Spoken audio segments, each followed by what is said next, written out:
Hello and welcome back to Season 2 of Fertility Talks, the Therapie Fertility podcast. I'm your host, Ranae von Meding, and I'm so excited to be back hosting the second season of this podcast. Each week, I'll be sitting down with a different guest and chatting all things fertility. As always, it is our hope that through this series, through honest conversation and information, we can strip away some of the stigma that sometimes comes hand in hand with infertility and fertility treatment in Ireland. This week, I'm joined by a very special guest who many of you will know. She's an author, model, nutritional therapist, previous winner of Miss World, and now the most important title of all, mum, to her 3 beautiful children. She has an incredible story of hope after trauma and loss. I'm so delighted she's here with us today, so please welcome to the podcast, Rosanna Davison. So Rosanna, thank you so much for being here. It's a pleasure to have you on the podcast. Thank you, Ranae. Thank you so much. It's it's wonderful always to speak about our surrogacy and fertility journey, and then how our story unfolded. And if our story and telling it can even help one other couple, then I'm pleased to tell it. I'm delighted to be a guest. And I think how visible you've been over the last number of years has 100% helped so many people. So thank you so much for being so open and honest about the highs and the lows of what you've gone through. I think most people watching this and listening to this will know who you are, but for anyone who doesn't, maybe you could just tell me a little bit about yourself, and maybe what your background is, where you grew up, and what sort of family you come from, and what sort of childhood you had. Well, to start off, the most important job I have is that I'm a mum of 3 children. I have 3 under 3, so Sophia is 2. And as I'll chat about, she was born via surrogacy in the Ukraine. And then we have our identical twin boys, Hugo and Oscar, who are 16 months old, flying around the place, full of beans as well. So it's a busy household, but great fun. I have... I suppose I've been very lucky over the past 20 years. I have had a career in sort of the modelling and media industry. I won Miss World back in 2003, which is crazy. That seems so long ago. Oh my gosh. I know, it's nearly 20 years, when I was 19 years old in China. And, I've enjoyed, a really interesting and varied creative career with lots of travel. I've also trained in nutrition. So I started off by going to UCD. So I was actually in first year in University College Dublin when I won Miss World. I was studying sociology and history of art. I deferred that for a year and then went back, finished the degree. And then later on in my mid-20s, I decided to go back to college and train as a nutritional therapist. So that was a 3-year course with, clinical placement, did that. And then just in 2018 to 2019, I completed a master's in MSc in personalized nutrition. So it's always, I suppose, health, nutrition, particularly the sports science side, has always been an interest and a passion. And I said to my husband when I finish the masters, I promise I won't do any more. It's intense, and this is before kids as well. It's intense studying, and your partner has to really put up with a lot of late nights and early mornings, and it was a full-time sort of 40 hours a week course, so it was intense. And now I'm talking about maybe going back in a few years and there's a course I'm looking at in clinical nutrition and dietetics, and he's just going, oh. No more. It's funny though, I find you do get addicted. Yeah, you do, absolutely. My oldest brother is the same. It's it's the eternal student of, but it's that love of learning and new things and meeting new people and developing your skills that you already have, I think. It is. And I think when you're sort of exhausted and kind of worn out from the whole process, and you've handed in your final dissertation or sat your final exam, you think, okay, I'm done. But, that urge to learn and the curiosity comes back. And I'm particularly interested in sort of science and health sciences. And, it's an ever evolving area. There's always new research coming out, disproving old theories. And, I find that fascinating. So, and I suppose there's an element at the moment with young children. I've sort of arranged my life so I can be at home with them as much as possible.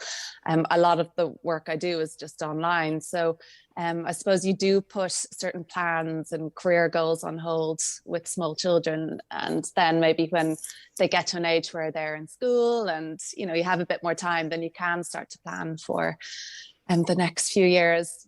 But of course, as we all know, life can hit you with all sorts of curves as well. Yeah, absolutely.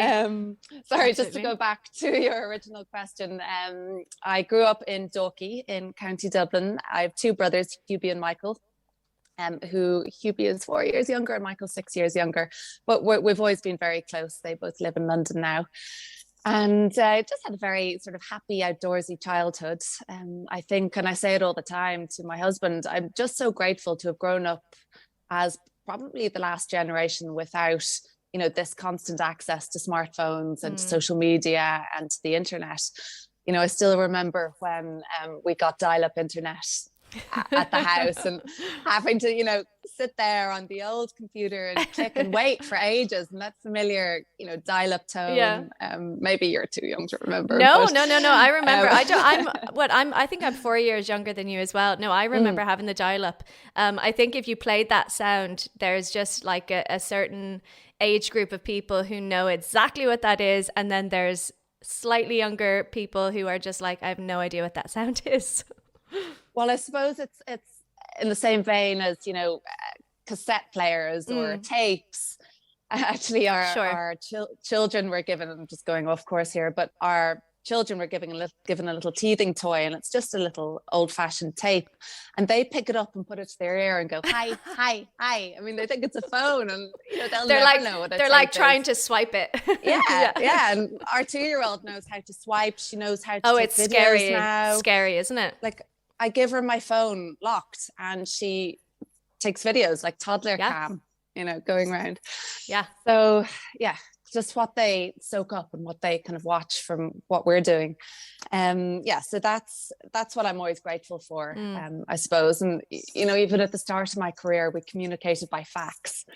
And I remember my boyfriend at the time setting up my Gmail for me in probably 2005, 2006. So, you know, I feel like a dinosaur saying all that. I know, but like there was something more simple about life, you know? It was simpler. And I sometimes think, I miss the 90s and the simplicity of it. And the, you know, just thinking back to my childhood, it was very much about being outdoors, about just playing. You know, we were lucky enough to have a nice garden to play in and parks nearby and the sea.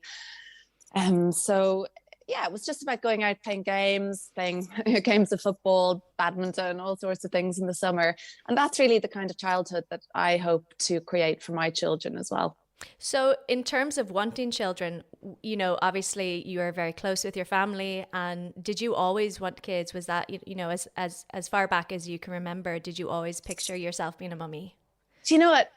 I thought that one day I would, but it wasn't sort of at the forefront of my mind. I think in my 20s, I was very sort of focused on career goals and travel and, you know, having fun as you do in your early 20s. And then probably later on getting more of the sort of academic qualifications.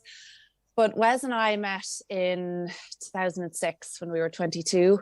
And he's from a family of 4 siblings. He has 2 brothers a brother and 2 sisters.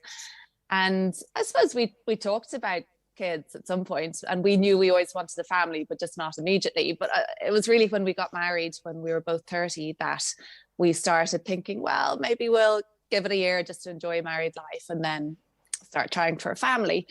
And at the time I was watching my friends, you know, have their first babies, and infertility and miscarriage was not on my radar. I knew that my mum had certain issues, but that was years back. She'd had an ectopic and she's been very open about that. I've written about it in my book as well. But apart from that, you know, it just seemed that you'd got pregnant and had a baby, and, you know, if you were young and healthy and fit, then there would be no problem.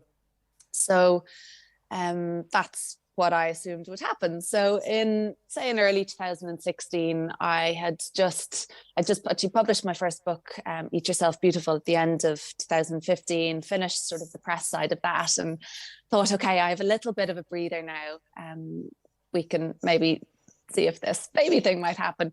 And to our absolute amazement and delight, it actually happened very quickly, probably the first time. And I remember feeling kind of funny symptoms. We were on a walk quite early in 2016 with friends. I remember thinking, gosh, I'm very lightheaded. I feel very sort of faint. And, I would have been quite fit and worked out regularly. So after a few days, I was still feeling like that, and decided to take a pregnancy test. I was about 4.5 weeks, and it turned out I was pregnant, and we were just thrilled. Of course, I started looking at my due date in the autumn that year. A few days later, when I was about 5 weeks, maybe 5.5 weeks, I couldn't keep it in any longer. I told my family. Of course, I told my mom immediately, but we were just at a family gathering a week or so later, and just couldn't, keep it to myself. Yeah. And told my brothers, and everyone was delighted. And I remember my mum pulled me aside that day and just said, just be a little bit cautious. She'd, as I said, had her own fertility issues. She'd had another miscarriage actually after my youngest brother was born. So she'd unfortunately been through that. And, at the time I just thought it was mum being overly protective. And, I just said, thank you, but I'm sure it'll be okay. Sure, my friends get pregnant and have a baby. Isn't that normal? So it was all very exciting. I went to the doctor at about nearly 6 weeks. She confirmed the pregnancy. I got booked in for my first scan at 8 weeks in Holles Street. And then it got to maybe just over 6 weeks, and I had a little bit of bleeding one evening. And I rang the doctor the next day, and she said, don't worry, a little bit of spotting can happen in early pregnancy with all that's happening inside of you. Just let me know if it continues. So it stopped for a day, and then it started again, and it was a little bit heavier. And I spoke to her again, and it was that night that it continued. It just got heavier and heavier and heavier. And then the cramps started. And as I found later on with pregnancies, and then with the twin pregnancy, you can have a bit of spotting, but unfortunately when the cramps start, it's never, in my experience, a positive sign. So yeah, I spent that night really just curled up in a ball in the bathroom, sobbing. Sorry, I've spoken about it so many times. I know, but it doesn't. The trauma stays with you forever, I think. But yeah, it got to the point. Wes was great, but it got to a point where I was just nothing would kind of resolve the pain. I had a hot water bottle. I was just on the bathroom floor, and I just said, you might as well go to bed, because I'm not going anywhere anytime soon. There's just a lot of blood. And luckily at that early stage, I was only 6.5 weeks, and there's no point in saying only, because I think once you see the pregnancy test positive, you're pregnant, and, all of your hopes and dreams start to sort of, evolve around you, and you start to imagine life as a parent. But it is a little bit easier in the sense that there isn't that much pregnancy tissue at 6.5 weeks. Yeah. So just a lot of blood. So I ended up later that night, I was on my own in the bathroom then at about 2 a.m, and I thought, who can I ring? I didn't want to ring my mom and tell her. I didn't want to wake her. And it just so turned out that my brother Michael was in LA. And I thought, maybe I'll just ring him. I need someone to talk to. And maybe it was the blood loss or what, but it seemed like a good idea at the time. I rang him, and, I said, Michael, I was pregnant. Well, I'm not anymore. And I just need someone to talk to. And he was just very sweet and supportive and kind. And, that helped. And I suppose that really started the process of me realizing that having someone to talk to when you're going through pregnancy loss or fertility struggles is of such crucial importance. As it turned out, we needed sort of close friends and family to lean on throughout that time. Even as a couple, you obviously need to support each other, and Wes very much supported me, but you kind of forget that it's the partner involved, obviously whether it's the man or a woman, they're experiencing the loss of hopes and dreams as well. And it was his lost baby too, and his lost pregnancy. So he needed the support too. So, my advice to anyone going through it would always be just to have someone to talk to, I know clinics now avail of counselling services, and if it's feasible for you to look into that. We didn't, and in retrospect, I probably would have benefited from counselling services, although now obviously writing a book about it and talking about it in podcasts and interviews has been quite cathartic. Anyway, so sorry, cut a long story short, I went actually into Holles Street the next day, and they scanned me. It was a complete miscarriage, and they just said to take a month to heal and to kind of, it's a physical loss, not just in terms of the blood loss, but also the very sort of deep primal feeling you get when you're pregnant is suddenly taken away. All those hormones drain quite quickly out of your body, and you do feel like you've lost an important part of yourself as well as your future plans, and it's emotionally draining, of course, as well. And I had to go back and tell my family as well. So we took a month, tried again a couple of months later. It worked again, but the same thing happened again, where it got to about 6.5 weeks and bleeding started, and I had this sort of what they call a complete miscarriage, early miscarriage. And this happened again the third time. And after 3, as some people may or may not be aware, in Ireland, women are generally tested, and their partners, after 3 miscarriages. So I remember going back to the Marion Clinic in Holles Street and getting tests done. And they looked at all sorts of things, like obviously your hormone panel. They looked at blood coagulation and things like thyroid. We had Wes tested, so his semen analysis done, and that was fine. That was because it's obviously, as we know, much more so now, it's 50-50 when it comes to men and women in terms of fertility. Yeah. So I was, I made sure that Wes was clear, and before I, could kind of realize that was all down to me. We did karyotyping done, which looks at genetic compatibility, and all that really came out. I mean, I had an awful lot. I can't even count the amount of blood tests and scans and different things I had done over those few years. But all that really showed up was a condition called genetic condition called factor V Leiden, which is passed on from my mum's side. So it's heterozygous, which means it's only from one side of the family. And it just means my blood is around 20% more likely to clot, which meant that for pregnancies, I was advised to inject with heparin, which I did. So any, future time I got pregnant, I would have to inject in the stomach with heparin, and then throughout, obviously, my pregnancy with the twins. And you just learn, anyone who's been through the IVF or surrogacy process, you just learn to self-inject, and it's never pleasant, but I suppose it just becomes part of your routine, your morning routine, because in terms of, heparin anyway, you have to do it at the same time every day. So I did that. I was prescribed, things like progesterone pessaries, which aren't particularly pleasant. They're really not pleasant at all. No. I remember those on our first IVF, and no fond memories of the pessaries. But they are more pleasant than what I was also prescribed later on, which was progesterone injections, which is quite a big needle, which goes right into the glute muscle and causes quite a bit of bruising. Yeah, so, I had those as well. Those are more painful. Yeah, they're not fun. Yeah. So things like that, baby aspirin, folic acid.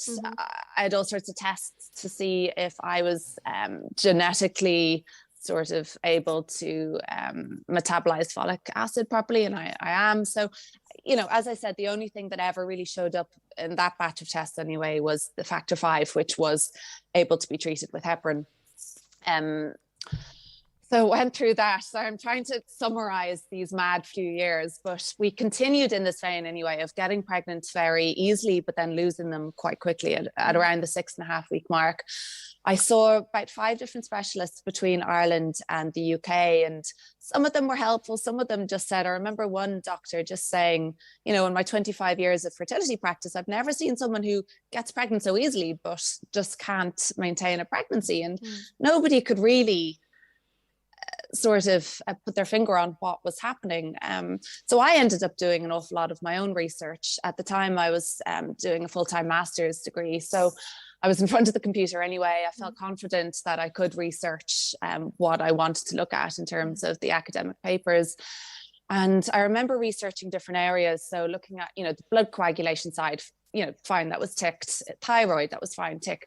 And I was ticking off all the different things that I thought could be dysfunctional in my body. And of course you go through this whole sense of self-blame. And at the beginning, certainly of our journey, I was thinking maybe I shouldn't have had that cup of coffee, or why did I go to a Pilates class, or should I have gone for this walk? Maybe I dislodged my embryo and that's what caused it.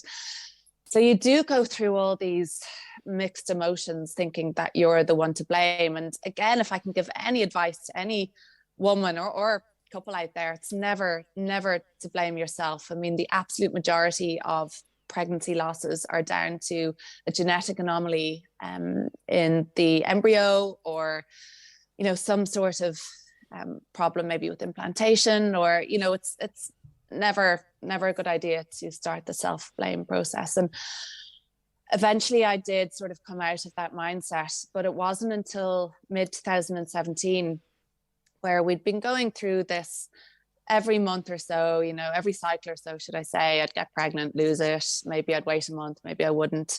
It got to, middle of that year. And one of the doctors I was seeing said to me or advised to go and get a hysteroscopy, which involved looking into the structural side of my uterus to see if there would be any structural issues. So I went to the Beacon Hospital. It was done under anaesthetic. And when I came around, the surgeon confirmed that they had cut out a septum, which is a piece of tissue which took up only about 10% of the inner lining of the fundus, the top bit of my uterus. But he said actually that can impact on implantation because it's a little bit more fibrous than the rest of the lining of your uterus. So if your fertilized egg is continuously trying to implant in this septum, then it's probably not getting the adequate blood supply and nutrients it needs to grow. So he said actually that's likely the issue. Yeah. So he said to wait a couple of months to heal and then to try again. Sorry, could I just ask, how many miscarriages had you had at this point before you had the hysteroscopy? I had 14 in total before the last one, before the boys. So maybe we were halfway through at this stage. Wow. 6 or 7. Wow. Okay. But do you know what? Bizarrely, I count myself lucky that they were early ones, because you sort of just adapt in a very strange way to what you're going through. And I just took a very sort of pragmatic approach after the first couple and just thought, well, we're young enough. Obviously we're fertile enough in terms of our egg and sperm quality because we're getting pregnant. So there must be some other maybe medical issue that we can resolve. So it became more of just a quest to find the issue rather than getting too emotionally bogged down in what was happening. I think and as well, I never got to the stage, I should say, with scans that we were seeing a heartbeat. The pregnancies always failed before it got to the stage of scans or heartbeats. So I never felt that we were losing obviously our hopes and dreams and our due date and all that kind of thing, but we weren't losing a physical beating heart, baby. Yeah. So that sort of comforted me in some way.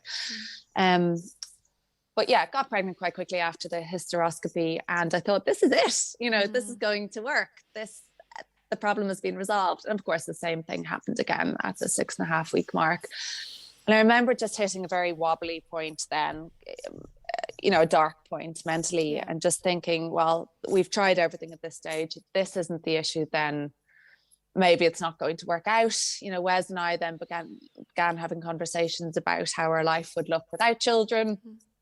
And, that we'd travel and maybe set up businesses. We had, different passions in life, and I would set up, nutrition clinic and, do all these sorts of things. And we'd support each other and pull ourselves through. But then I started thinking, but he really wants to be a dad. He was a fantastic uncle to his niece and nephew. And I thought, I'm blocking him from his dreams. I have to set him free. And I began thinking, I need to just tell him to leave me and find a new partner to have a family with. And I sort of stewed over this. I'm laughing now because we're knee deep in nappies, but I was very serious about it. And I sort of thought about it for a few weeks. And then I just said to him, Wes, I think that I'm not the woman to give you a family. And I think you need to think seriously about finding someone else. You're young enough, obviously it's not that easy to get a divorce on these grounds, but maybe we could just, I don't know. It's bizarre to look back on, but I was at that darker point where I just thought, this is what I have to do for him because I love him. But of course he sort of just smiled and said, Rosie, I married you, because I want a family with you. And if it doesn't happen, then we'll have a happy life and we'll find a way to enjoy our lives without a family. As lots of people do. I know, I'm well aware that kids aren't everyone's idea of happiness in life either. But for us, it just was, I suppose, because we came from that kind of family environment.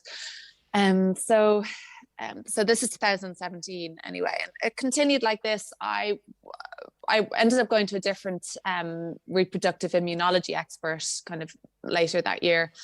And I got more tests done for immune system. And this was kind of the last area I looked at, I suppose, because I'd always read that the research wasn't concrete enough. Reproductive immunology in terms of research is quite a grey area. And, the tests are maybe, this is back now in 2017, things may have changed, but it's harder to pinpoint when you compare it to something like thyroid or, bloods, hormones. Yep. So I went to a man who I'd read was quite an expert in the field, and he sent me to get what's called Chicago bloods done.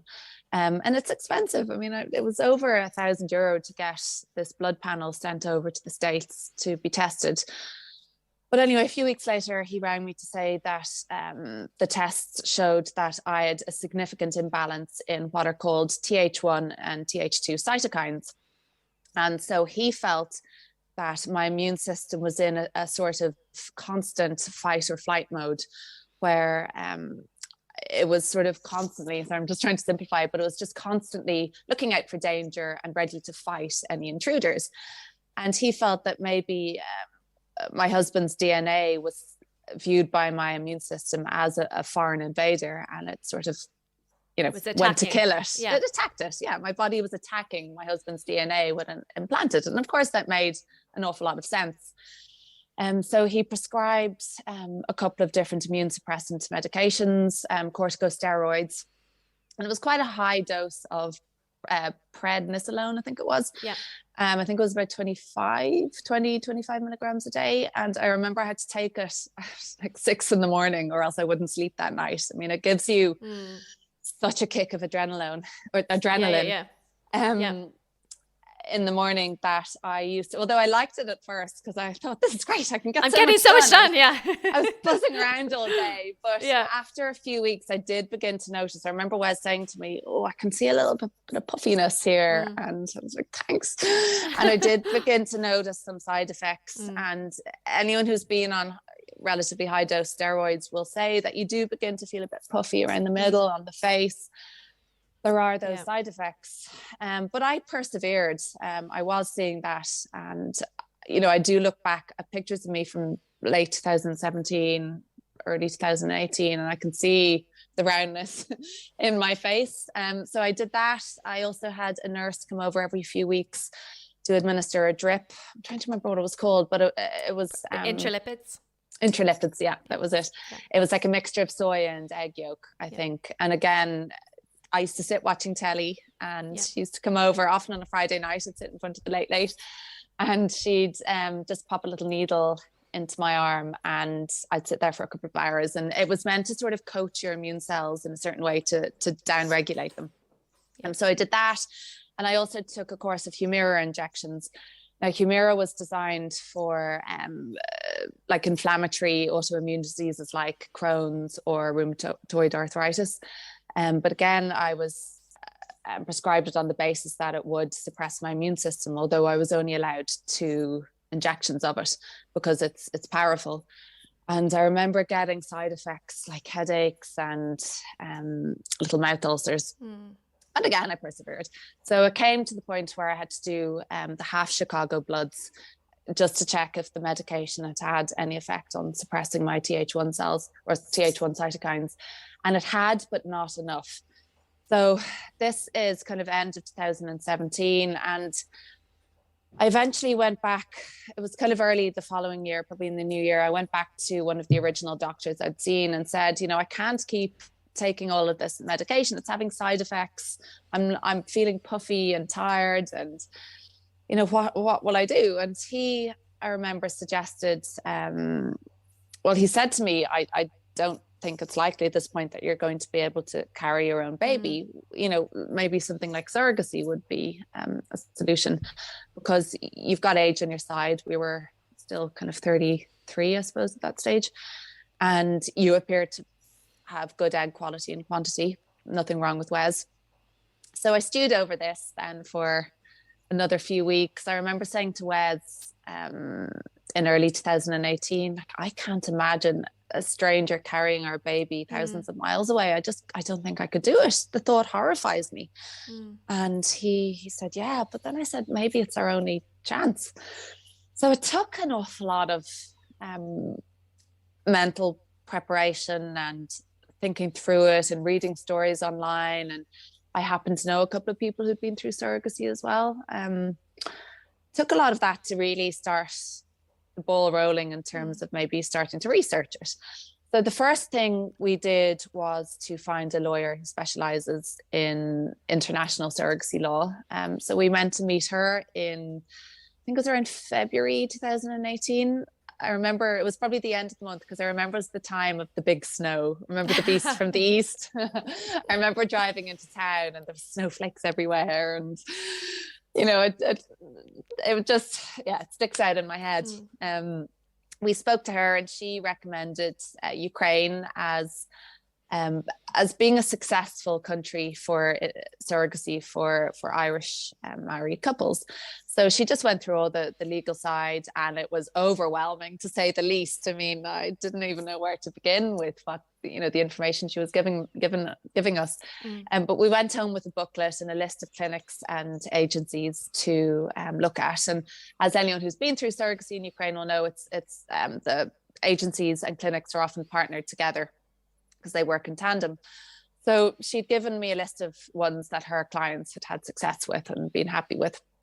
So from there, I just Googled the hell out of it.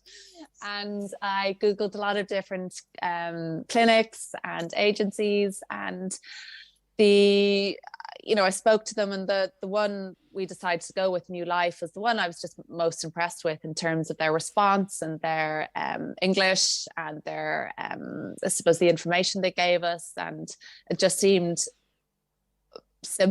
more simple, I suppose, in terms of the information, because it's absolutely overwhelming when you start to research it.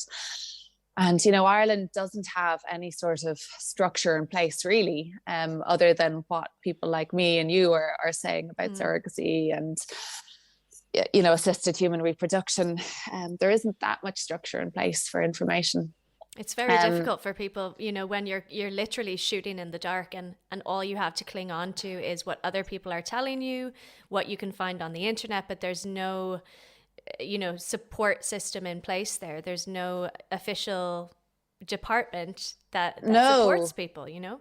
And then you're hearing stories or reading stories about people being, you know, swindled out of thousands and clinics, you know, taking their money and running. And it's really a daunting, challenging process. But, you know, I decided anyway to go with my gut with this clinic. And the next step was them to send over the booklet. So it's about the self cycle for intended parents for surrogacy, and read through it. It's about 12 detailed pages, just all about the surrogacy process if you're using your own eggs.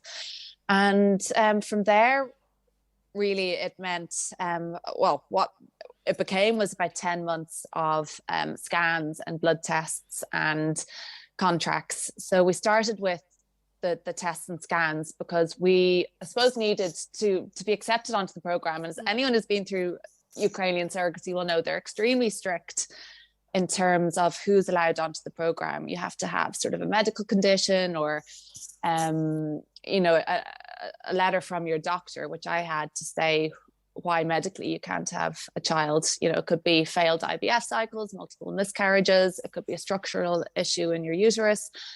Obviously, anyone who's been through, you know, cancer survivor, anyone who's been through medical issues like that, you know, would be able to apply in that way.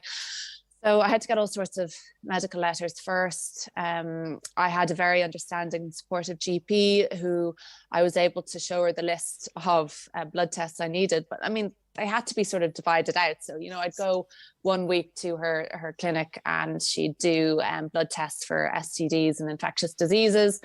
But they had actually a 3-month period. So if you didn't get everything back, you'd have to repeat them the again, information back, you have to repeat it. Yeah. So I had to do that. And because of my blood clotting condition, I had to, you know, book to see a consultant in St. James's on genetic hematology. And that took a while to get the results back. I had to get sort of all sorts of lung scans, ovary scans, breast scans to show I didn't have breast cancer. I had to get blood tests for cancer markers in my blood. I mean, ultimately, it's to protect you and the surrogate. And that's what I really liked about the clinic and generally the laws in Ukraine, is that they are set up to make sure that all parties are protected legally and medically. And that's actually something that gave me confidence, even though the process took a long time. Yes. So after sort of, what seemed like years of blood tests, and, you know, everything has to be signed by your clinic. You know, you have to get the physical letters rather than emails. I remember I had to drop blood samples into the virology lab at UCD because it was quicker than getting a courier. I had to send a blood sample off to Greece for another test. What it showed me really is that, again, Ireland is not set up. There's no one-stop shop. You know, there's no one place you can go to get all of your tests you need for your surrogacy or fertility journey. You know, to think that I could get some tests in the fertility clinics. Some of them, they just said, no, we can't do that for you. You'll have to go elsewhere. I had to get some in the GP. I had to get a smear test sent up north privately. You know, it was complicated. So when I got to the point anyway that I got everything in, I had to send it by, you know, courier off to Ukraine. And that took a couple of weeks. And eventually it got over there. They sent us the contracts. They had to be looked over by a solicitor here because everything it's in English and Ukrainian, but you just want to make sure. I mean, there's pages upon pages of documents. Eventually, everything was signed on the 11th of November, 2018. And from then, the clinic, then it was up to them to, you know, select a surrogate, select a good match for you. And from then, the process was actually quite quick. They have really a database of women who apply to be surrogates. And there are certain criteria. She, you know, they need to have given birth naturally with no complications to their own child. You know, there's a certain age bracket, you know, no health complications, and obviously no complications within birth, no history of miscarriages, non-smoker, non-drinker. And when you're matched with your surrogate, you just get, you know, a short kind of 2-page document with all of their information, you know. And it's not all of their information, sorry, it's quite basic, just, you know, name, age, occupation, that kind of thing. Yeah. And you just say yes or no to whether you want them to be your surrogate.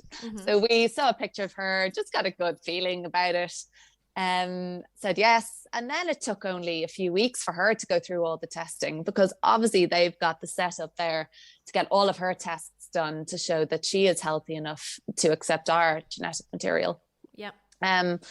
So then just it involved in early 2019, it was February, 2019, traveling over to Kyiv, where we spent 3 weeks going through the egg retrieval process, egg stimulation, egg retrieval. I actually picked up all the meds I needed in Ireland under the drugs payment scheme. It worked out. It's a lot cheaper. Better. And a lot of times people going abroad for treatment don't realize that you can get your meds here and bring them with you. Yeah. Again, I had a very supportive pharmacist who helped me with that. he had a family member who'd been through similar. So just brought everything over on ice. I mean, I had a little because some of the injections that you need to be kept in the fridge. So I just had a little ice pack on the plane with my little injections. So I just started the process. It took a week so you start the stimulation process when your period arrives. So my mum came over for the first week, and we actually had a lovely week just sightseeing and doing touristy things in Kyiv. And I must say, it's a fantastic city. I mean, full of culture and history and wonderful people, and a really thriving gastronomic scene as well. We're both veggies, so vegans, and we both found loads of vegan cafes and restaurants, and we just thought it was wonderful. So I'm obviously heartbroken like everyone else is at the moment. But so you were doing, totally distracted me. So okay. Anyway, sorry, my period would not arrive. So I went to the clinic after a couple of days. They gave me a progesterone shot to try and stimulate it, and that didn't happen. But funnily enough, Wes was flying over after a week of me being there, and within an hour of him arriving, my period arrived. So it was just waiting for him to get there. It was like my body thought, well, no, he needs to be here for this process. This is his process too. He can't, it was bizarre anyway, bizarre timing. I remember I texted my mum, she was on the plane. I texted her and said, it's here. Anyway, I was able to get started. And it was just about 10 days then of the injections. They were really careful to monitor me for ovarian overstimulation syndrome, which can be obviously dangerous. Did that. Everything was fine. I went in after about 10 days and did the egg retrieval procedure under just a light anesthetic. They got 23 eggs. They were really happy with how it went. I made a decent enough recovery. We actually even managed to go for dinner that night just to celebrate. Wow. Were you not completely out of it? Once the sort of anesthetic wore off, I was just buzzing to be through it. I mean, it was just, and as anyone who's been through IVF knows, it's just a series of little victories where you think, okay, that's ticked off. I can just relax now. This bit is done. Yeah. So it was like that. I didn't ever want to look too far into the future because I didn't know how the process would end. I didn't know if it would work. So it was just a little series of victories. And then from then we just went home, and the surrogate went in a few weeks later and just did the frozen embryo transfer into her. And then we had the 2-week wait, obviously, for any news. And that was terrifying, but I just had to stay as distracted as possible. I don't think I got a wink of sleep in those 2 weeks, just thinking, is she pregnant, is she not? But I actually had a positive feeling about it. It just seemed like the whole process had gone smoothly. So I had a good feeling. And then 26th of March, 2019, we got the email to say that she was pregnant. Her bloods were looking good. Her first scan would be in a couple of weeks' time. And then from then, really, it was just a series of living from scan to scan. Obviously, it's terrifying for the first 20 weeks, but we got through it. The relief every 2 weeks of the first kind of few scans, you get the 12-week one. And then I think it was 16, and then the 20-week scan, everything was clear. She had her genetic tests done and an anomaly scan and that kind of thing. And then by 26 weeks, I was thinking I can start buying baby stuff, which I did. The year just flew, really. I just kept as busy as possible. We did a lot of travel because we thought we might not get much done when she arrived. Little did we all know. It got to November and 2019, and the doctor thought that maybe our surrogate would give birth a little bit earlier, as she'd had her own daughter at 38 weeks. So he advised us to fly over at 37 weeks, which happened to be the 11th of the 11th, 2019. So exactly a year to the day that we had signed the contracts. Wow. So I thought that was significant. And anyone who's into numerology, I suppose, would say 1111. It certainly followed me around for those few years. So we flew over and had, I suppose, about a week and a half of wandering again around Kyiv, just enjoying it, really, enjoying the city until Sophia was born. And, as I've said before, there's nothing that can prepare you for watching a stranger give birth in a foreign country to your own child. It was just the most exhilarating, kind of terrifying amazing experience. And I remember just being stunned as I walked into the room and saw her on the birthing chair, and Sophia, her head was crowning, and you know, our surrogate was just in deep concentration, and my mum sort of gave me a gentle nudge. I was like, I don't know what to do. You're like, she's like, get in there. Yeah. And I remember the doctor, as we'd agreed, I would cut the umbilical cord, which is significant because it's handing, you know, so again, I've talked about this so many times, so it's still the moment that it tears me up. But, you know, it's the moment that you're being handed your child out of your surrogate's care into your care, and then they become yours, you know, and, you know, they're in your arms. Sorry. It just comes out of nowhere. But, you know, you've obviously been through this whole experience. But I remember he handed me the scissors, or whatever the medical version of the scissors is, and I was like, do you have a left-handed pair? I'm left-handed. And he just looked at me like, okay. And I just felt so ridiculous in that moment. I just didn't know what to say. And you know, when you're just overcome with kind of the emotion of it all. And Sophia was then she actually wasn't handed to us. She was obviously given to the midwife, who they cleaned her and weighed her. But I remember just like going over to our surrogate and just going, thank you, thank you, thank you, bawling, crying. I mean, she must have just thought, who are you? What are you doing? I mean, we had met her the previous week at her final scan. But I mean, the woman was obviously just exhausted after giving birth. She was a hero. And I'll never be able to, you know, thank her enough for what she's done. And obviously, as I've spoken about recently, she's caught up in the situation in Ukraine. She's in a city called Kherson, or Kherson, I'm not sure how to pronounce it, down in the south of the country. It's occupied at the moment. And I contacted her at the very beginning of the war, and said to her, you know, we want you to come and live with us, with her little girl. Obviously we would do absolutely anything for her, because she's given us our daughter. And we've tried everything to get her out. I've looked at humanitarian organizations busing people out.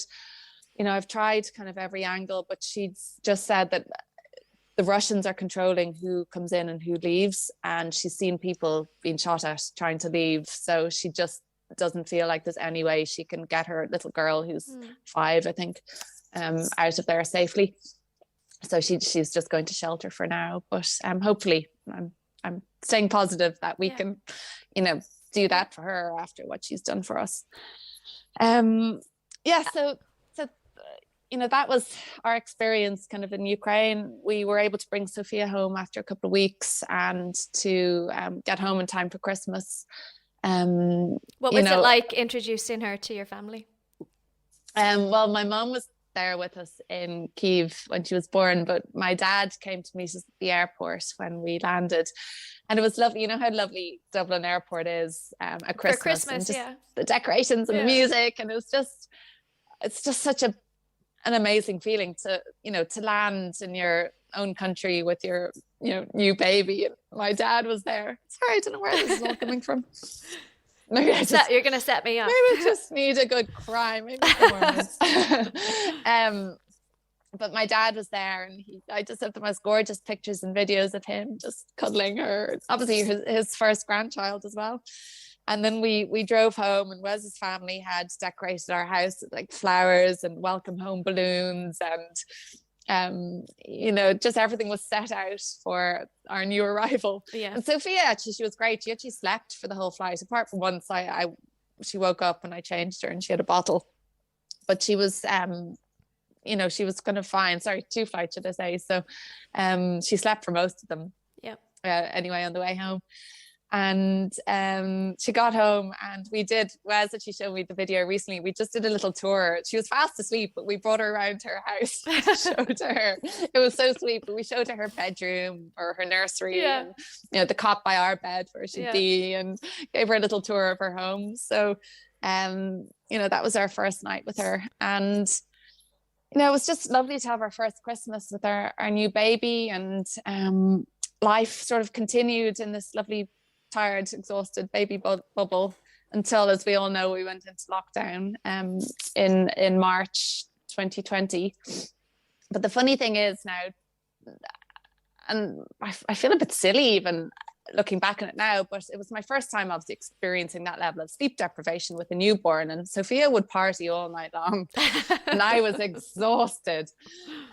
So around February 2020, I remember just thinking, God, I'm so tired all the time, and I feel nauseous, and I was getting these sort of waves of nausea. I remember one evening Wes coming home with an Indian takeaway and saying, do you want some? And we just going, the smell, no, I had to leave the room. And I thought, God, the sleep deprivation business is bad, you know, and I probably wasn't eating properly. I was, you know, you just grab snacks on the go and takeaways and all that kind of thing when you have a new baby. So I thought, God, I really have to start looking after myself a bit more, and, you know, just hopefully we'll get some sleep. So I was on the Late Late Show at the end of February 2020 talking about how I couldn't have a baby, and, you know, we had gone through the surrogacy process and had Sophia. And the very next day I got what I thought was my period. Now, I'd missed 2 months, 2 cycles. I hadn't got it in 2 months. And again, and it seems so naive because obviously I know now, but obviously I just thought, God, you know, I'm so sleep deprived that my body is all over the place. Yeah. So I thought, oh, my period's here. It was just a bit of light spotting. That went on for a few days, kind of strange. But so it would have started on the Saturday. So on the Tuesday, I was changing Sophia in the evening. I just suddenly got this sharp, intense, like horrible cramping. And I had to get Wes to finish changing her. I had to get a hot water bottle, sit down, and it was getting worse and worse. And I stood up, and look, I know your listeners are probably well used to it. Yeah, absolutely. And you know, thankfully the conversation about female bodies has evolved enough that we can talk about this stuff. But there was an awful big gush of blood all over the floor, and clots, big clots, like the size of my fist, or the size of the palm of my hand. And I thought, gosh, this is a heavy period. Obviously just to build up. And so I ran to the bathroom. Wes was just looking quite shaken, and just sat on the loo for a bit, and just there was a lot of blood coming out, and tissue and clots and all the rest. And Wes was coming into me saying, I'm going to call your mum because this is not normal. And I said, no, it's just a heavy period. I'll be fine. And it got to it was about 8:30 or 9 at this stage at night. And I was like, again, lying in a ball of pain with a lot of blood around me and saying, I'm okay. And he called my mum. My mum rushes over and says, you're not okay. Get your coat on, or I'll get your coat for you. We're going straight to hospital. So she drove me into Holles Street. I was sent. I mean, they're fantastic there. They just look after you so quickly.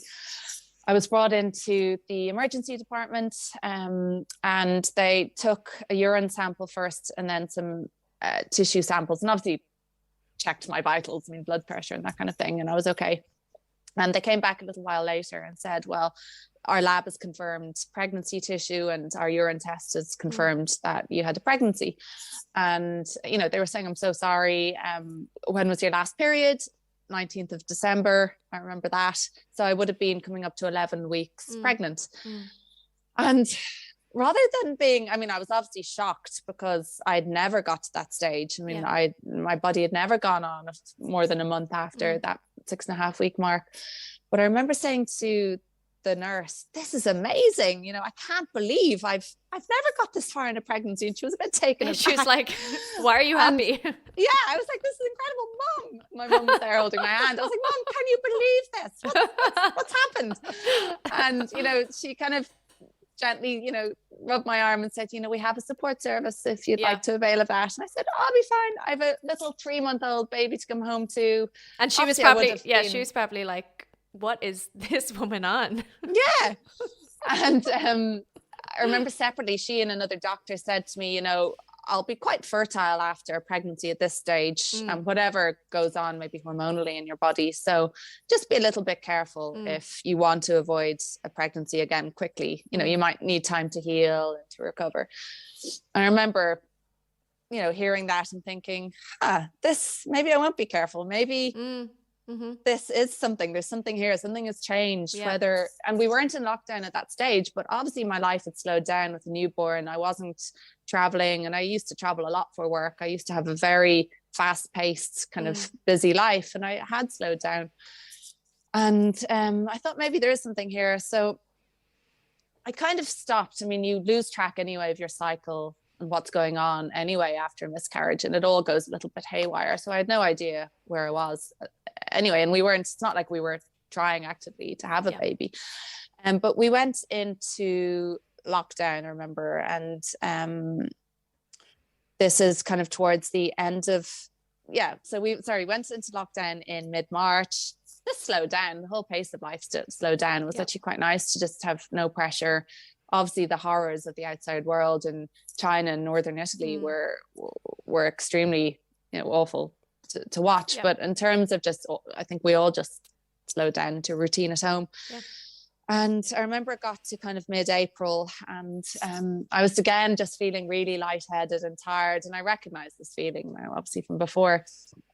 And I thought, oh, not again. I don't want to have to go back to Holles Street and have another miscarriage. And, so soon after the last one. And I suppose my first feeling was just kind of, not this again. So I did a pregnancy test. I remember it so well. It was the 19th of April, 2020. It was my birthday weekend. And I remember I'd just been feeling really emotional and really, I was about to say like I am today, crying and everything, but I'm not pregnant. I was about to say.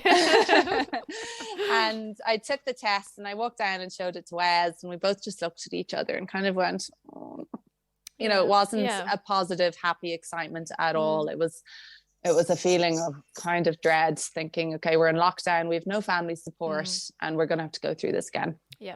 And I figured that I was probably about 6.5 weeks. It turned out I was earlier, but and that's the thing, sorry, just to say about miscarriage. The first time you get pregnant, I think there's a sense of innocence and excitement about it, and that is torn from you. It's stolen when you have a pregnancy loss. I don't think it's ever the same anyway, in my experience anyway. It's never the same again. You don't have the same sort of innocence and excitement about it all.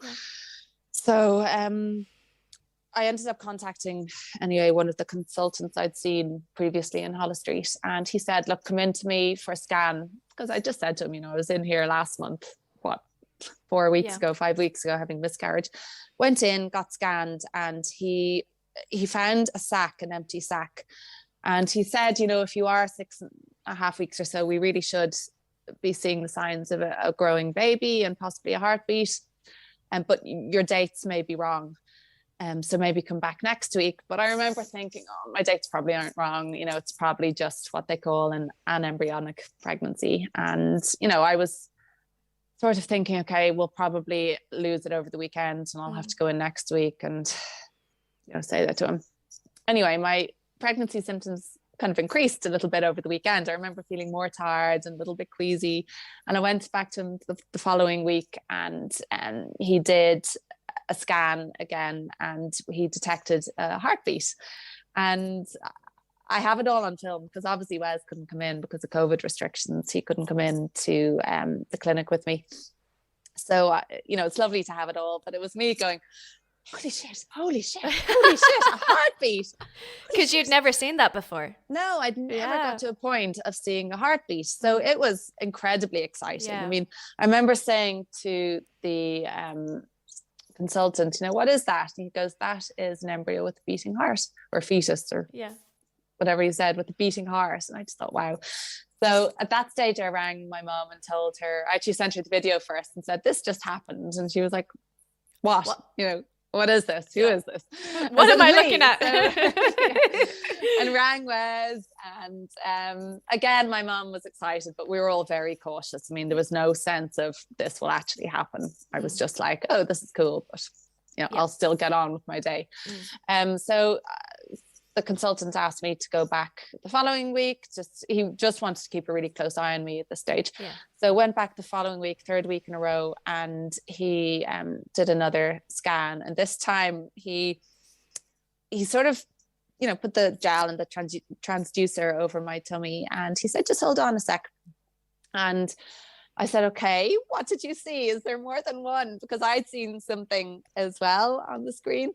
And he actually did a transvaginal scan as well to double check. But he said, it's twins. And again, third week in a row, me filming, going, oh my God, Oh my God, I thought I was going to faint. And there, very clearly on the screen, we could see 2 sacs and 2 heartbeats. Wow. And, you know, the little curled up shape. And so he called a nurse in, she confirmed it as well. And they were able to say at that stage that they were identical twins sharing a placenta.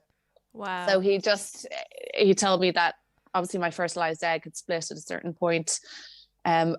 Earlier in the process, you know, the few day kind of window, if it had split, they would have had separate placentas, and then a bit later on, they may have been conjoined twins. But it's just at this stage when they split, they shared a placenta. So it just put me in the category of kind of higher risk. I mean, twins anyway are considered a high risk pregnancy, but it just meant that I needed to be more closely monitored. There are conditions called twin-to-twin transfusion. Yeah. You know, and, you know, placental issues that can arise. So I was just sort of closely monitored then. I was in every week for a while for scans.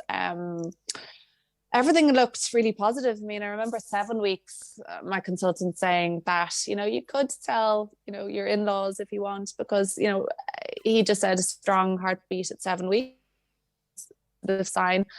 But I didn't, I mean, I had all these feelings then to sort of deal with, where, you know, I'd only just a couple of months before gone on national TV and said I couldn't have a baby and I needed medical help. And now, you know, I'd been very comfortable being a public person, talking about fertility and surrogacy, and maybe being an advocate for surrogacy and saying, you know, well, this is a great means to a family, for couples who can't have a baby by themselves. And now suddenly I had to deal with the idea that actually I was pregnant with 2 babies, not 1. Yeah. And having been told that I couldn't carry any. So I had a lot of feelings to sort of deal with. It's like reversing all you thought you knew about yourself, and I had made peace. I'd been very comfortable being the girl who couldn't have a baby without medical help. And I'd been very open about saying that. And even strangers would say to me, say at events or weddings, oh, do you have any kids? And I'd say, well, no, we need a surrogate, we need help. And, you know, I was fine with that. So yeah, it was strange, like reversing all you think you know about yourself. So I kind of went through that. It took me a long time. I mean, we did have a scare actually at around 11 weeks. I had a bleed, quite a sudden heavy bleed at home, and had to rush into hospital, get checked. But again, the twins were fine. It was just to do with, I think, growth, and a little blood vessel had burst. And I mean, I have to say it was a very smooth, I mean, twin pregnancy itself isn't easy. You do get very sort of heavy and tired. I remember okay, let's just remember for a second that you also have a brand new baby. Yeah. Also, yeah, so you're not just pregnant with twins, but you also have a brand new baby. And are in lockdown. I mean, luckily my husband was home as well. Yeah. And, you know, I remember Sophia was 4 months, okay, when I found out I was pregnant with twins. So she was on 2 naps a day. So I used to just go nap with her in the afternoon. I couldn't get through the day without naps. I had really debilitating nausea, as plenty of women do for the first trimester. But I didn't get sick, but it was just all day nausea, which, you know, isn't pleasant, especially when you're living with someone who wants to cook scallops. Oh, I remember no. one day having to say, I had to just leave the house and get some fresh air. Now that would be grounds for divorce. Oh yeah. It was the first and last time he'd done it. I don't know what he was thinking.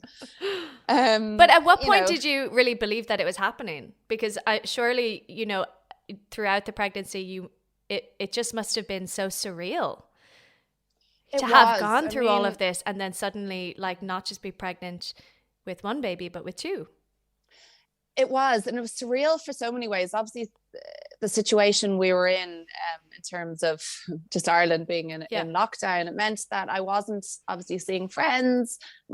My family knew, but I kind of hadn't told anyone else, apart from a couple of good friends. And it was a bizarre feeling, but it was nice to have a little secret as well. And I was looking back a while ago at my Instagram pictures from then, and I just had props. I had like Sophia or the dog, or, you know, a pillow.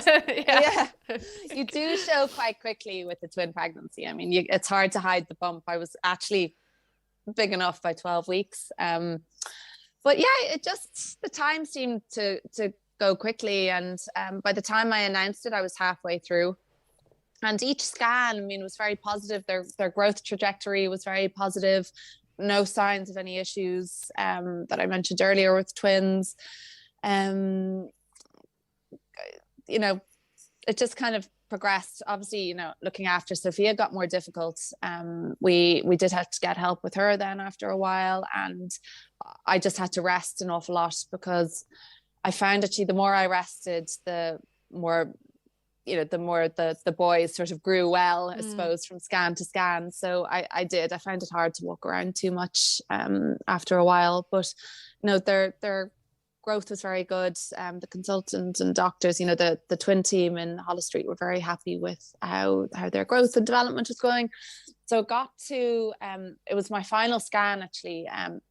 So really from the beginning, I should say, I was strongly advised to opt for a cesarean. And it would have been on the 23rd of November at 36 weeks.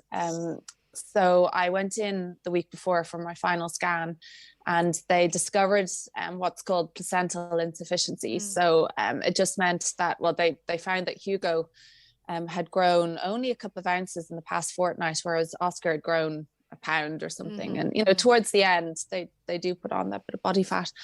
So I was told to go home. They were concerned, but obviously tried not to show too much concern. But I was told anyway to go home, grab my hospital bag, which was already packed, say goodbye to Sophia and check into hospital that afternoon, because they'd be delivered the very next morning at 35 weeks.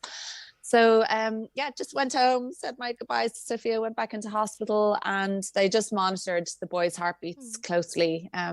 Luckily, Hugo, he was fine, but it was caught. I suppose it hadn't been going on that long, but I think they were grateful that it was caught when it was. And they were, delivered the very next morning. And it was funny, because I think when you have a due date in your head, you think, okay, I'll get all the stuff done, and I'd like work stuff to still get done and all sorts of things to do. And I remember in hospital that night with my laptop, just sending emails and going, and looking back on it, but it was Sophia's first birthday I would have had it was Sophia's first birthday on the 21st of November, and I was due to go into hospital on the 23rd. So I booked a birthday cake for her and balloons and organized a little birthday celebration for her, and obviously had to cancel them and send emails to people saying, I'm just in hospital, I'll be having my twins tomorrow, so I can't do this thing or that or whatever. Anyway, what are we like, us women? I know, like trying to tie up all the loose ends, and it's like, actually, no, none of it matters. Yeah, none of it matters. Relax. Yeah. You're giving birth to two humans tomorrow. Yeah. So the babies were born the next morning, and I suppose it's just. It was a really positive, exciting, happy experience, and probably more smooth. In terms of the pregnancy and the birth, it was more smooth and less anxious for me than Sophia's pregnancy and birth. Again, because of the lack of control. I think, we handed control of everything over to our surrogate and then the medical team over there. And obviously they were fantastic and everything went well. But I think when you're the one carrying the babies, you have more control over what you're doing, what you're eating, where you're going, all that kind of thing. And, they were born by C-section. Wes was there. He loved all the gore and the blood. I think he was filming it going, he was like, they've made the first incision and wow. And, what you want to hear, I think, as the woman giving birth is your baby's cry. Yeah. I was just desperate to hear them cry and just know that they were okay.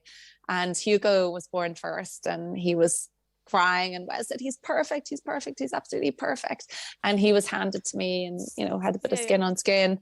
And then Oscar, in the time that, obviously couldn't feel anything, but in the time that Hugo came out, and like the short 3 minutes between them both coming out, Oscar did a huge roll in all the space. He obviously said, he's like, oh, I have so much party. Yeah, I could do a huge roll. So the consultant was laughing. He was like, he had to be taken out in a different way than was expected. And you know, it all went well. I won't say it's easy to make a recovery after a cesarean or childbirth in general. There's a lot of elements involved, and but you get through it. And my mantra was always, you know, this is tough, but I'm tougher. And you know, you heal, and there's an awful lot of support there as well. I mean, I breastfed as well I lasted about 6 weeks through mainly expressing. The boys were in the NICU for the first week, but we were able to bring them home then. And I used to go in and deliver colostrum, obviously at first, every 3 hours, and then breast milk. And I hired one of these medical grades or hospital grades breast pumps as well, which I had. I will never get that sound out of my head. That sound of the breast pump. The feeling of it. But thinking back, like in the week where I was discharged, maybe a couple of days before the boys were, so I went home to my 1-year-old Sophia, and I used to sit there feeding her porridge in the morning with my double breast pumps on, you know, under my dressing gown, as if it was perfectly normal. And then I'd decant them into little bottles and put them on ice and drive into Holles Street and drop them into the boys in NICU and feed them. Or I did do a bit of breastfeeding as well, but the boys were so little as well that it was more, I suppose, straightforward to keep an eye on the volume they were having. And then they latched on okay, but I think it was easier for them to take the teat. And so we just continued that at home. And then after about a month and a half, supply wasn't meeting demand. And I think I was just worn out as well. I mean, I was still trying to look after, you know, Sophia, who felt and looked huge compared to the twins. But now I look back, she was only 1. I mean, they're so little tiny, at 1. Yeah. They're tiny. But I was trying to, you know, give her her 3 meals a day and snacks. And, you know, we did have plenty of help and support, which was the only way we survived it. My mum used to turn up every day with food for me. But you do get worn out with newborn twins and a 1-year-old. But you get through it. And we were still in lockdown at that stage, and nobody was obviously going anywhere. We did end up getting a night nurse. I remember the first night we brought them home, and we followed advice from Holles Street to keep them in the one cot downstairs during the day so they could be side by side, but we could supervise them in case they overheated or anything like that. But just to keep them in separate cots on either side of our bed at night, so we could just one each basically. So there was no chance of one parent getting more sleep than the other. We're in this together. Yeah, totally. But we did that, and you're buzzing with adrenaline bringing your newborns home for the first time. And I remember the first night we got 20 minutes sleep because the boys just didn't settle at the same time. And you know, the next night we got 30 minutes sleep. And I remember my dad coming over and just being like, you guys are grey with exhaustion. You need to do something about this. So I was able to contact a friend who was able to recommend a night nurse who was able to come over and help just every second night, actually. But it made such a difference knowing that every second night we'd get a full night's sleep. I think even knowing that you're going to get a sleep the next night gets you through the bad night. If you know that you have a sleep coming.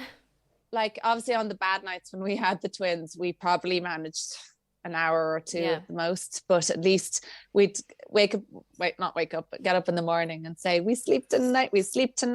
And this is still with a 12-month-old, you know, to look after. But Sophia was fine, actually. She was great. She kind of just went down and slept. But you plow through and you get on with it. And we just couldn't believe that within the space of a year we went from 0 to 3 babies after all we'd been through. What do you think happened? Is there any explanation? Have you ever been given an explanation of how you had gone through so many losses and then this happened? No, I mean, I think it's the mystery of human reproduction and the human body. And certainly I did ask my consultant at the time when I was pregnant, how he thought it could have happened. There's no medical explanation that can be given. It's too hard to quantify and measure anyway. But he did give anecdotal evidence of couples he'd seen going through IVF or about to start IVF and getting pregnant, or going through surrogacy as we did and getting pregnant naturally. I think it was a series of unique events, really, which started from our surrogate sent me a text message on January 1st, 2020, just to say Happy New Year, and that she wanted to give us a sibling for Sophia. So I remember just thinking, well, we had such a positive experience. She's such a wonderful person. And we still have embryos over in Kyiv in the clinic. So really from when she's allowed to try to get pregnant again, I think she had to wait 8 months to be medically cleared. But I just thought, okay, we'll start again in July. So start the process again. We won't even have to travel over there. I won't have to go through the whole procedure. We'll just start again, and hopefully she'll be able to give Sophia a sibling. And I secretly wished for twins. So you put that out there into the universe. I did. And that's what the universe brought back. Yeah, so I switched off. I mean, at this point we'd switched off even trying ourselves. But there's a certain part of your brain, I think, that doesn't stop trying either, Yeah. So that happened, and then the miscarriage happened as well, which apparently increased my fertility. And then we went into lockdown, which I think just calmed me.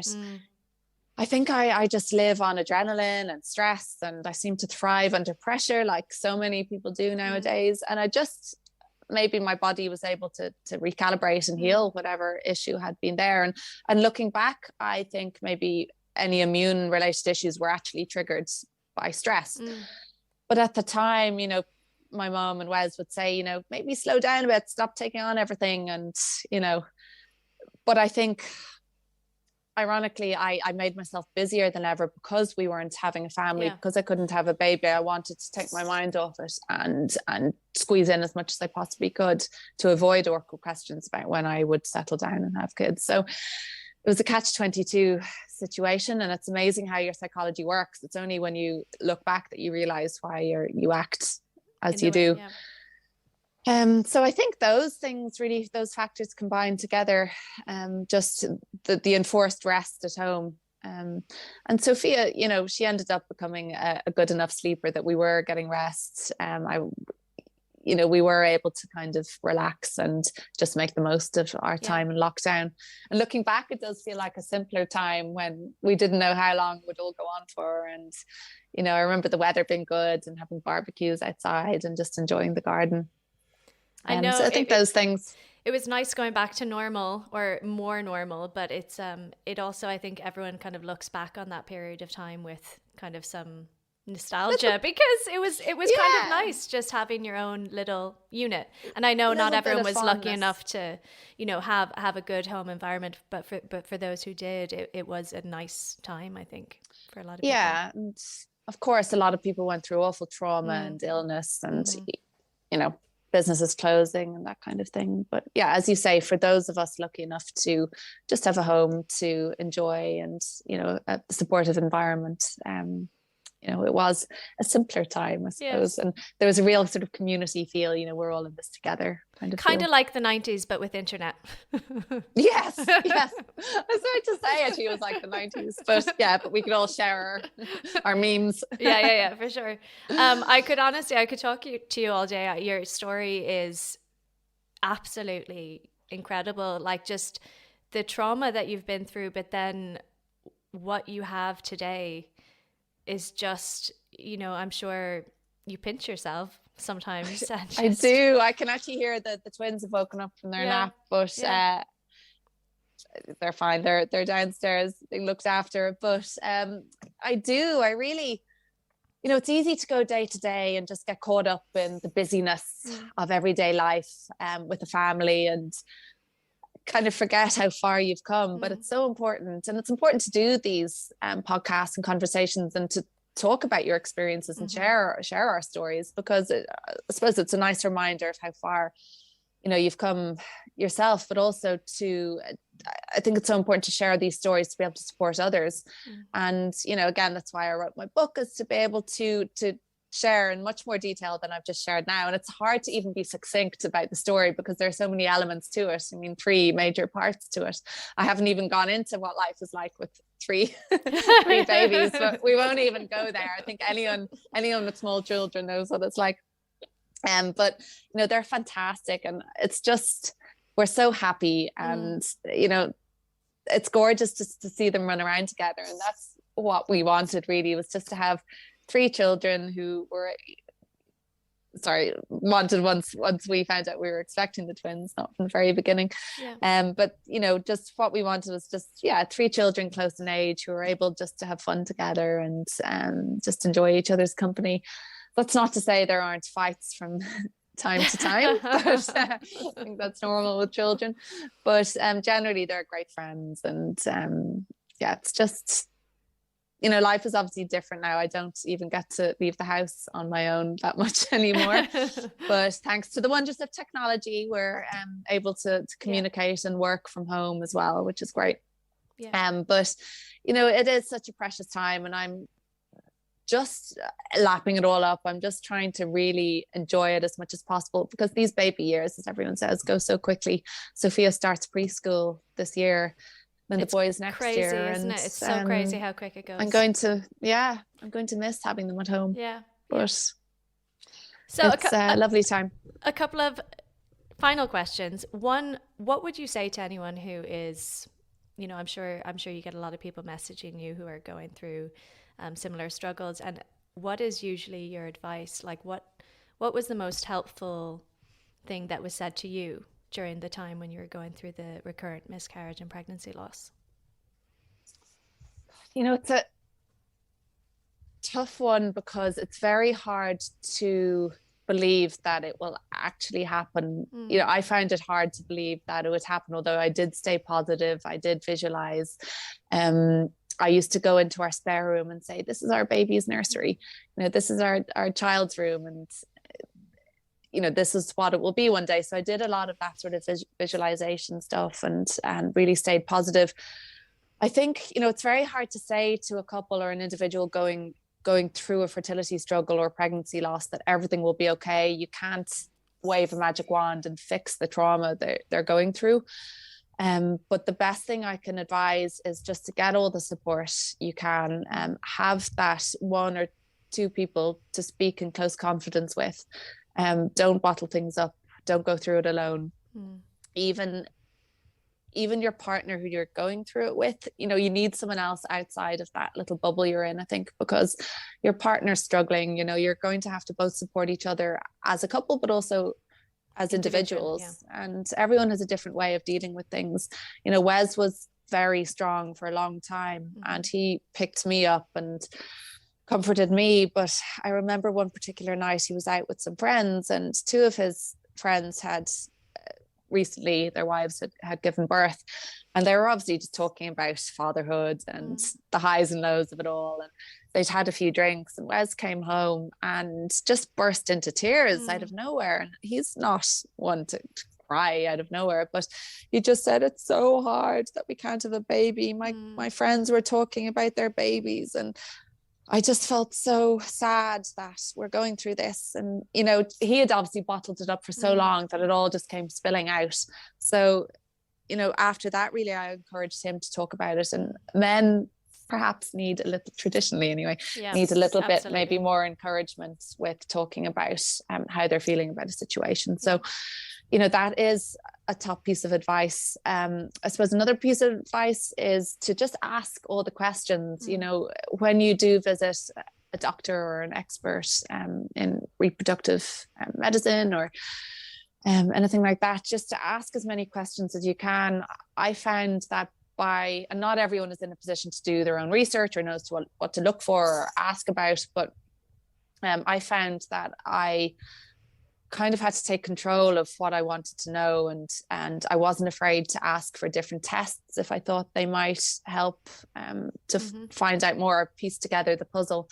So, sometimes doctors are used to saying the same thing to different patients, or may think that you don't understand what they're saying and have to really simplify it. But I did do a lot of reading, and I suppose I looked at a lot of these support groups and support pages as well online, and just read other people's stories. And again, I remember thinking if I ever get a chance to share our story, it might help someone else out there. And I was desperate for a story of hope. I always clung on to the stories of hope that I could find. Actually, one I've mentioned before is a couple we met on a family holiday, I mean, years ago now, but they had their son with them. And they told us that they had tried to conceive for 15 years. I mean, all but given up. And then out of nowhere, their son came along. Wow. So I remember thinking, if that can happen to, that was one of the stories I kind of clung on to. If that can happen to them, it can happen to me. So, or us. And, you do just find these little stories here and there and just hold on to them. Well, isn't it such a full circle event that you've been able to write a book about this now and then pass on those stories of hope to the next generations of people going through this? Yes, I mean I have it here, but the reason Sophia there, and I remember for the photo shoot having to put my feet up for the rest of the day because I think I was wearing heels and holding Sophia. But it's lovely that my 3 babies are there in the photo, and twin bump is no laughing matter. But yeah, I mean, I wrote the book obviously for anyone who's been through a fertility struggle, through pregnancy loss, and everyone has such different experiences, even whether it's something like stillbirth or surrogacy or IVF. What I found from talking to so many people over the last few years is that our emotions tend to be similar. That feeling of loss and trauma and frustration and loneliness, and the feeling that there isn't enough conversation out there about what we're all going through. And that's really been a big reason why I've talked about it so publicly and written a book about it and talked about it where and when I can, because if my experiences can contribute to the conversation somewhere and to make others feel less alone and less isolated, then that's so important. And there has been a big change I found in how we're speaking about fertility and pregnancy loss in the last few years. Women are and men are coming out and being so much more open about it, and that's through the efforts of you as well, and everyone out there talking about how they got their families. There are, as we know, many different ways that we can have our families nowadays, and hopefully that will be recognized by everyone soon. But yeah, so, and obviously I wrote the book then for my children, for Sophia, Hugo and Oscar to read in the future. Because as we all know, the years pass by quickly, details fade. I wanted to, as challenging as it was to write a book with newborns and a toddler last year, it had to be done last year when the memories were fresh and when I could dig deep and get all the information out there. And, I want them to be able to read it in the future and know how exactly they came into the world and how wanted they are and how loved they are. And particularly for Sophia to realize that, I still hold on to guilt that I couldn't give birth to her. And it may sound kind of silly even, but, I don't view her obviously as any different. She's still my biological daughter, but I do feel guilty that I couldn't hold her and feel her kicks. And I would have loved that so much. But, that was one of the highlights of being pregnant with the boys, was just the elbows and the knees, and it can be painful, but it's incredible, a real physical, it's real life, and it's magical. So I want her to know that she's no different to her brothers in any way, and to her to always feel equal. So in the future they might read it, or they might just think I'm really embarrassing. But probably both. I would say. But maybe at some stage. Final question: what is your favorite thing about being mummy to these 3 beautiful children? I think it's the bond we have, I just love waking up in the morning and seeing them, and the cuddles we have, and the feeling that I'm their mom and their protector, and that they come to me with everything. I mean, usually for snack demands, to be honest, but the love that they have for me and I have for them, and as a family, we're just a family unit, and we can laugh together, and we do a lot of dancing at home. The boys love music, and I particularly like David Guetta kind of trance stuff, bizarrely, because I certainly didn't listen to it during my pregnancy, but Wes puts on sort of real dancey music, and the boys go like this dancing. It's hilarious to watch. But yeah, I think it's just that bond that you have with your children is just special, and a feeling that we're family and that we're here for each other forever. Thank you so much for talking to me today. Honestly, I could talk to you for hours more, just about all of it, all of the struggles, I know. Parenthood, kids, relationships. I know, I could too, and it's so sort of healing as well, I think, to talk about it. And each time I do go into detail, and I'm sure you're the same, you've got an amazing story, but I think every time you do talk about it, you unearth past feelings, or feelings you've buried, or traumas you've buried, and it is healing to talk, even if you've told the story before. I think when you have such a story like this, every time you tell it, you find something a little bit different.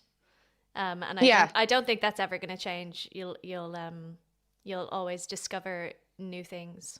Yeah, absolutely. And even something I haven't really touched on that much is how it affects a marriage or a relationship, and that kind of thing. But that's a whole nother podcast. another day. I've probably talked enough at this stage. I think I'm emotionally spent. Actually. That was like a therapy session. Yeah, that actually was. Yeah. But thank you so much again. I'll let you get back to your babies, and I know what chaos unfolds. I'm sure they're having lunch, and I don't think we can get through a meal without food being flung everywhere. So that's all part of the fun. All normal. Yes. Yeah. Absolutely. At least we have a dog who has developed a pot belly, I think, from all of the snacks. Thank you so much, and have a beautiful rest of your day. Thanks again. Thank you. You too. Thanks. Thank you. We hope you've enjoyed this episode of Fertility Talks, the Thérapie Fertility podcast. If you have, please rate, review, and subscribe. For more information on Thérapie Fertility and the services we provide, please visit our website at www.therapiefertility.com.